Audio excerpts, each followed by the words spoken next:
NASA 557, contact tower 128.15. Caution, caution. Manual, fuel, manual, fuel. I'm John Goglia. I'm Greg Fife. And I'm Todd Curtis. And we are the Flight Safety Detectives. Between us, we have over a century of aviation accident investigation and safety experience to draw on as we discuss issues that affect all of us. So we are qualified to share our perspectives on accidents and incidents and what can be learned from them for the future. We're proud to say that we have two sponsors that really relate to the topic of aviation safety: the Professional Aviation Maintenance Association, or PAMA, and Avemco Insurance. Later on in the show, we'll tell you how you can get a 5% discount on your insurance just for listening to the show. We don't just dissect the official reports. In every episode, we identify safety issues and take the mystery out of accident investigations.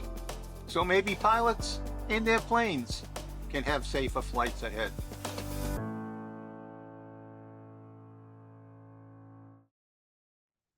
Well, hello, Todd. Well, hello there, John.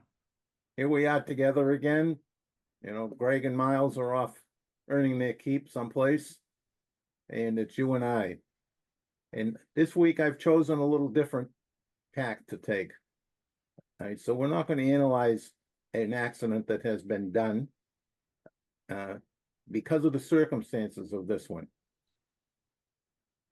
At the end of every show, I caution all of our pilots about pre-planning, doing a thorough pre-flight, and after they get in the air, to put their head on a swivel.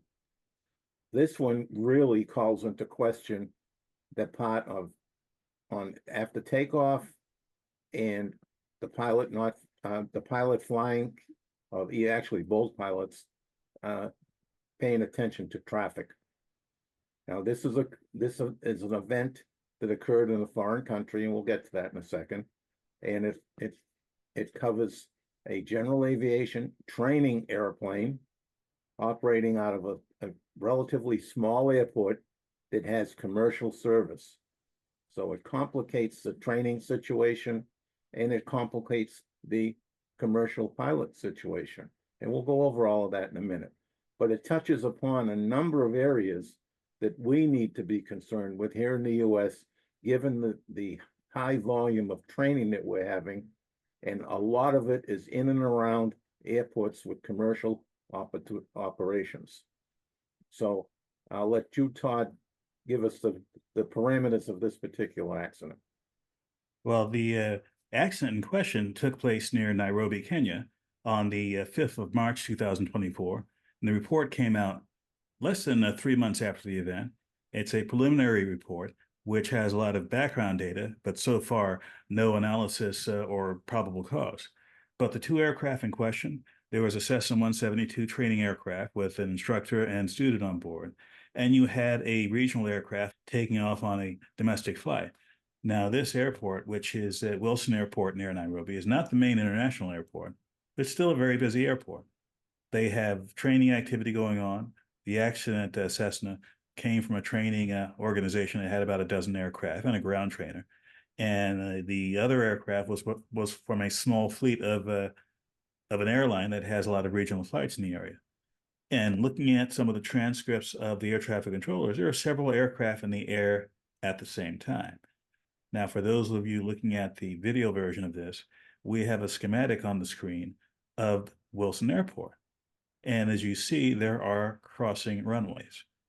The Cessna was apparently doing touch and goes on runway 07, and the Dash 8 was taking off on runway 14. And the aircraft, rather the airport, is about 5,500 feet above sea level elevation rather. And on the day of the accident, the weather report at the time of the accident said that the ceiling was about 2,200 feet above ground level. And again, about 5,500 feet is the elevation. 2,200 feet above ground level was the broken layer of clouds. The accident was one where first officer was the pilot not flying. The captain was the pilot flying of the Dash 8. Looking at the transcript from the air traffic control tower, there didn't seem to be any indication that they saw the aircraft shortly before impact. There was plenty of indication that they were looking outside the aircraft, looking at traffic in the area, and apparently spotted the aircraft that was doing the touch and goes. Shortly after takeoff, roughly 400 feet above ground, is when the impact happened.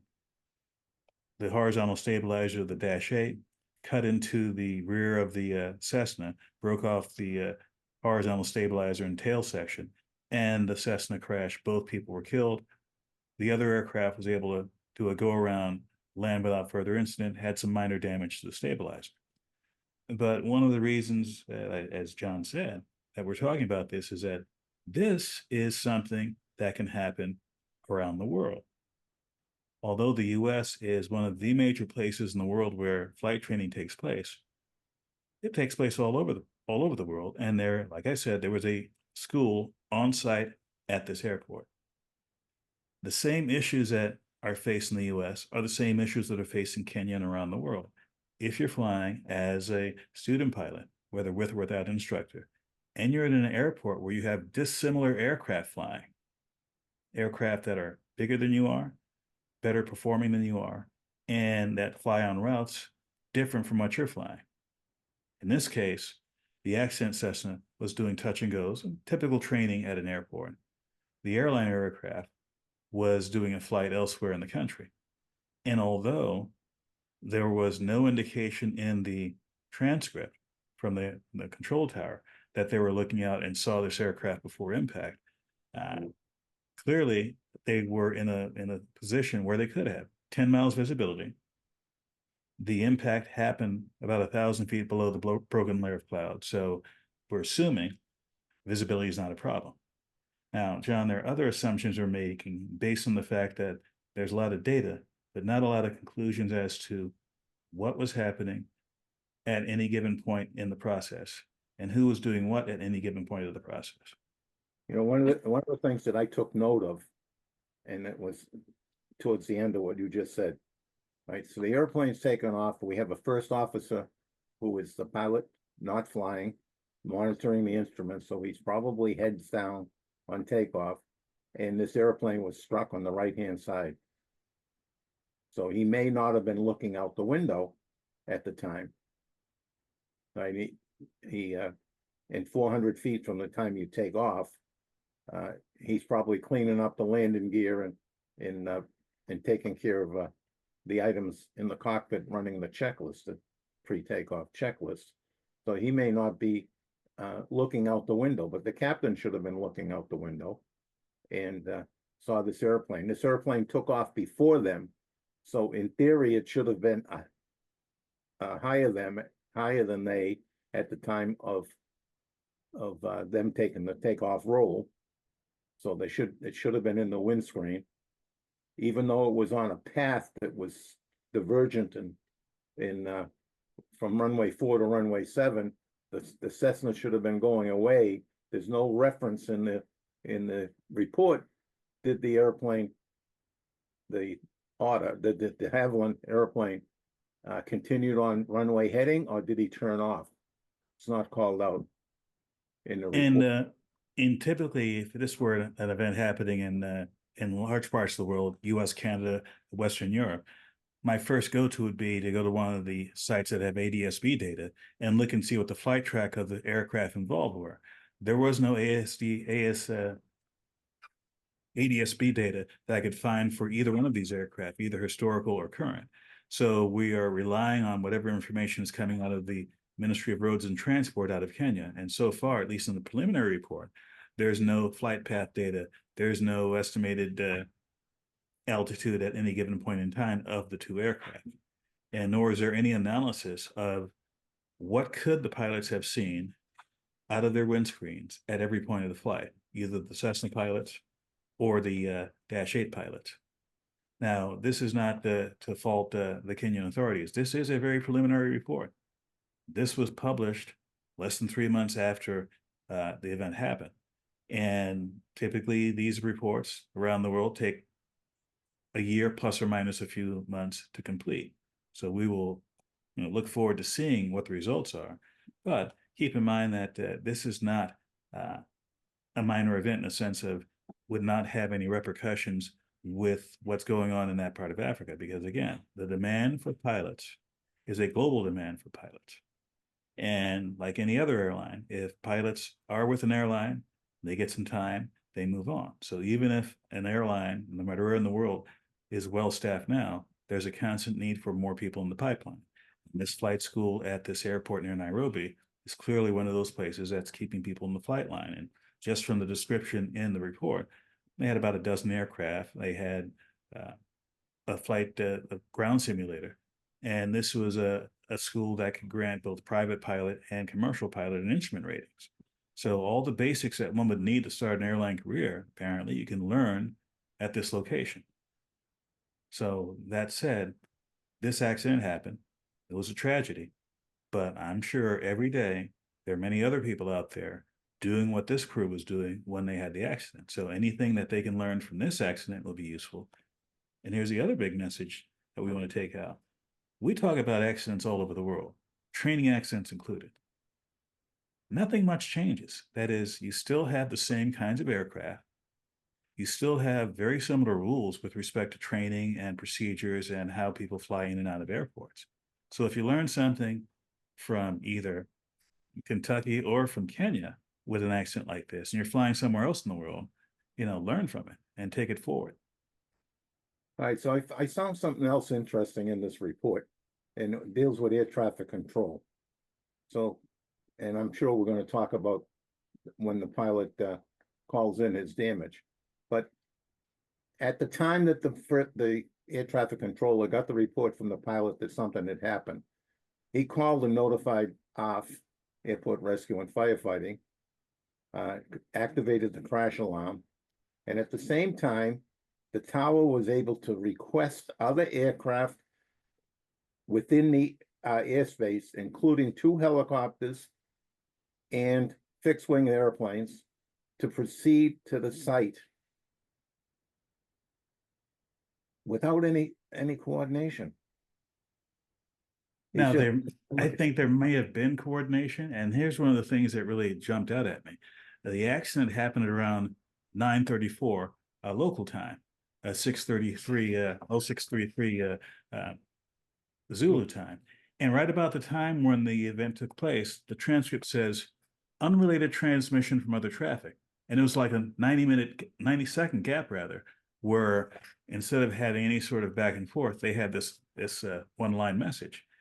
I'm thinking, whether or not there was zero conversation or what seems to be not relevant conversation, that's important for understanding what happened right about the time of the event. Because let's take, for example, there's a midair collision. There's several aircraft in the area, and no one makes note of it. Not air traffic control, not the aircraft. That's giving you some information. Or maybe there was what seemed to be non-pertinent conversations because things were seen and maybe people were not speaking, proper phraseology. Either way, that sort of information is useful to people like ourselves trying to figure out who knew what when and what did they do once they found out about it. You raise a point, and I'll talk about accidents that I was involved with. So we had an accident where the airplane was flying and we lost the flight data. We lost all the electrical power to critical systems at the same instant. We did the timing on the flight data recorder when everything was lost, and at the very same second, we lost all these components. Now, big airplanes have multiple electrical systems, so we lose a bus and we lose all these systems. Right? The fact that we lost all of those at the same instant, it tells us a story. Most people will look at it and say, all right, we had a failure. But you can deduce a lot of information from those sounds and those events and the timing of them. And in big accidents that become very difficult to get the causes for, that kind of activity is critical. It takes a lot of work to tease out the information out of that as to the causes, because now you have to go back and look at the generators on the engines and then where the battery bus comes in. I mean, it's a very complicated process. I don't want to go into that right now. But the point is that there's a lot of information that can be teased out of somewhat other information that you think may not be related. And you raised the point very aptly about this transmission. There might be something involved with that transmission that needs to be explored a little further. You know, sound spectrum analysis on what they heard. Was it a simple click of the mic? What happened? I would say that one of the things that they have to look at is when that little airplane got struck, that wasn't it was a fatal blow to the airplane, but it may not have been a fatal blow to the passengers. And they may have tried to communicate, and that would be an important fact if they could, in fact, ascertain that it was that airplane that sent that message. So, just to for our audience, just to realize that we go to great details like that when we analyze an accident and an event occurs right in the middle of it. It needs to be chased down to ground, so to speak, to find out all we can about it and see if it had a role in the accident or not. Now, fortunately, in this case, the Dash 8 had both a flight data recorder and a cockpit voice recorder. There's no indication that it was the data was damaged or destroyed because the aircraft was largely intact. So fortunately, it's there. And I would hope that there's some details coming out of that. But certainly, in addition to what was being said to air traffic control or to other aircraft, I'd like to know what was being said in the cockpit. This happened within minutes after takeoff. They landed shortly after the event. Presumably, all the information during the flight and quite a bit of information prior to takeoff will be there. So were the pilots operating with the sterile cockpit kind of rule that's common around the world? Were the procedures being followed? Was anything out of the ordinary that could be gleaned from either of those two sources of data? Again, this is something that, for our own edification and for our audience. Is there anything here that's new and different that can inform how procedures might have to be changed around the world? Again, these are two common types of aircraft: twin-engine turboprop aircraft, airliner, and a small single-engine training aircraft. That combination happens around airports around the world. But fatal accidents, fatal midairs, don't happen all that often. So anytime there is an event like this, it's something that personally I like to pay attention to. Now, it's also an interesting point in there with the voice recorder, because at this point in time, both airplanes probably were on the same frequency for the tower. And maybe that voice recorder picked up what that transmission was.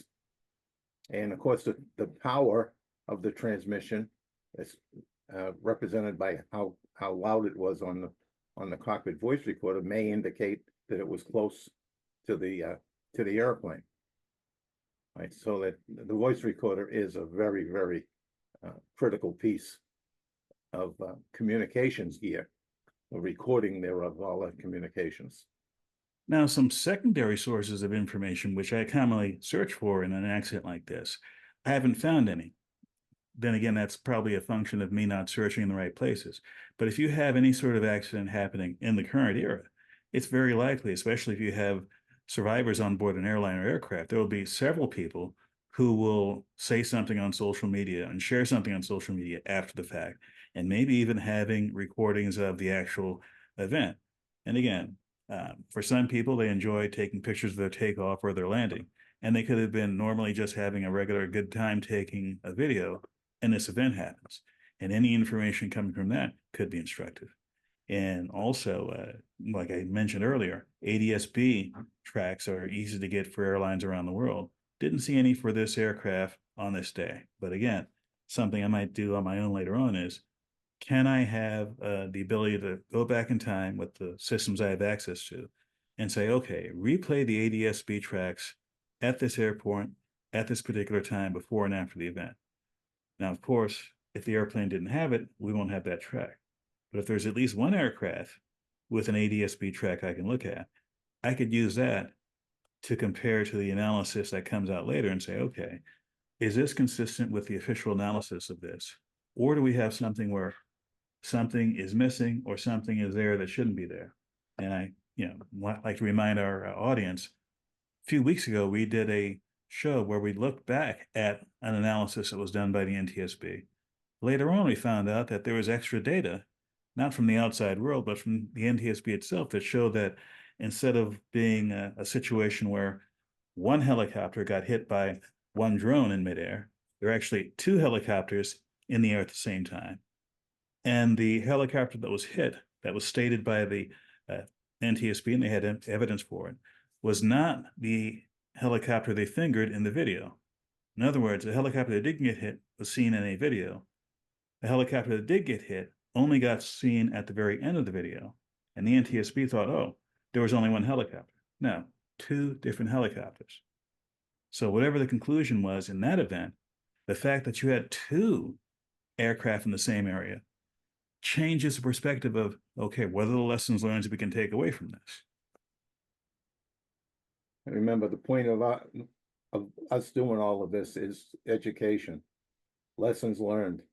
I mean, it's treated as entertainment. A lot of the folks that watch this and listen to these podcasts are not pilots. They enjoy finding out what's going on in our segments of the industry.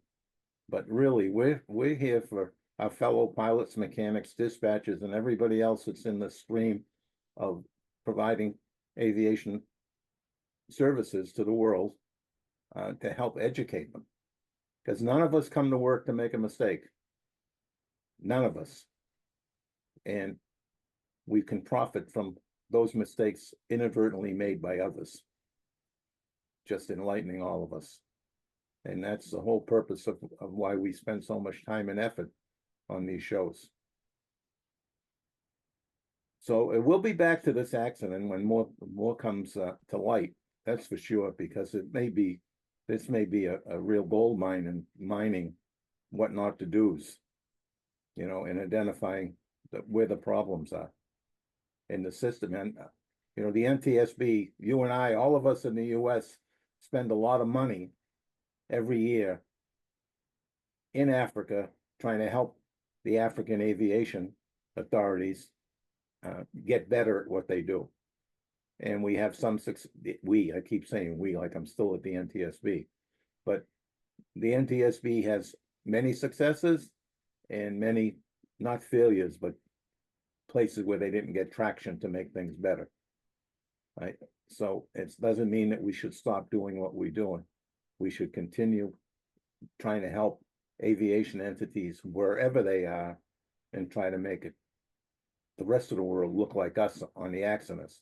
And the reason why I say that is, we can go back to 9/11 when we had the big event in New York City, and come forward today, and we had one commuter airline accident in Buffalo, New York, the 121 accident. But in all that time, we have not had one major airline accident in the United States. And that has taken a lot of hard work from a lot of people, a lot of financial investments from the Americans, Uniteds and Southwest and all the rest, right, to make transportation for all of us safer. So let's not overlook the fact that we have really made some great strides here in the US and Europe for safety, but we need to spread that to the rest of the world. And when we look at the accidents in South Asia, South America, and Africa, they all can stand some improvement. And years ago, we did make a big investment in South America for accidents, and it shows today. Are they as good as we are? Not quite, but they're damn close. Right? Africa's got a ways to go, and South Asia is a real heavy lift work in process. But we'll get there eventually with the help of all of us in aviation. And this goes right to my second to last word. The reason I picked this one out for us to discuss was because I thought there are elements here that are applicable all over the world. Commonly used training aircraft, commonly used airliner aircraft, common situation. those type of aircraft operating in the same airspace. What can we learn from this? Well, clearly it is a different country, but it's not a different situation. Anyone, no matter what your level of involvement in aviation, if you're in aviation safety, if you're an operator, if you're an instructor pilot, you can look at this and pull something out of it. Are you going to get a complete story? No, not even when the final report comes out, not even when we make our follow-up comments about this is the complete story written, rather, because if you're out there, for instance, flying in that environment at that particular airport, this is the lesson that you can take from this event, apply it going forward. What is it that you're doing as an organization, or the airport is doing, or the Civil Aviation Authority is doing to keep this sort of thing from happening? If someone points out that, hey, there's a lack of something here, whether it's resources or procedures or whatnot, what's the response going to be by those who are responsible to make those changes? And in the United States, it's been a generational effort to change aviation, not just on the airliner end, but on all phases of aviation. And it usually takes concerted effort to do so. And events like this are one of the things that gives people the ideas and inspiration to go forward. So if you're out there flying in this airport or in that area, or in another airport or another situation elsewhere in the world, something happens, take it as inspiration, do something good with it. All right, and with that, I will give the last word, and as I always do, if you're going to go flying here or in the rest of the world, pre-plan your flight before you leave your house, redo it again when you get to the airport. Make sure you check the weather here, there, and everywhere in between. And get out to your airplane, do a pre-flight, a very thorough pre-flight, touch your airplane. And I get people that saying, what do you want to touch your airplane for? If you fly the same type of airplane, a 172, for example, and you go out and wiggle the airplane and wiggle the flight controls, it won't take long before you know what's normal, and you'll be able to recognize what's not normal. And that can make a big difference. And we had on a previous show, Todd, you talked about what you saw on one pre-flight with one of your airplanes. So, I mean, that's so important. And after you get in the air with your airplane, don't forget to taxi and pay attention. Right? But after you get in the air, put that head on a swivel. It's a good example of an airline that looks like, at least at this point in time, looks like they were not paying attention to what was going on outside of their cockpit. And that may change, but it looks like, based on what this preliminary information has, it looks like the pilot flying wasn't paying attention to what was going on around him. And that's a recipe for disaster. We've had mid-air collisions, some of them fatal here in the United States with training accidents. We've had military pilots flying low run over little airplanes. All right, and where was their head in the swivel? So please pay attention, situational awareness. We know it's a problem. We know it kills people. Please don't fall into that trap. And please, please fly safely. Thank you for checking out our show. We really value our listeners and subscribers. Our podcast gets ranked by you and how much you like it. So please give us 5 stars in your podcast platform. We want to keep in contact with you. We are on Facebook, Twitter, Instagram, and of course, YouTube. You can email the show at flightsafetydetectives@gmail.com. By the way, if you're on YouTube, we're really working on growing the channel, and it helps if you all send in comments. Please do that, and we read all the comments. And be sure to subscribe. Remember, if you're in the market for aviation insurance, you can save 5% with Avemco just by mentioning our show.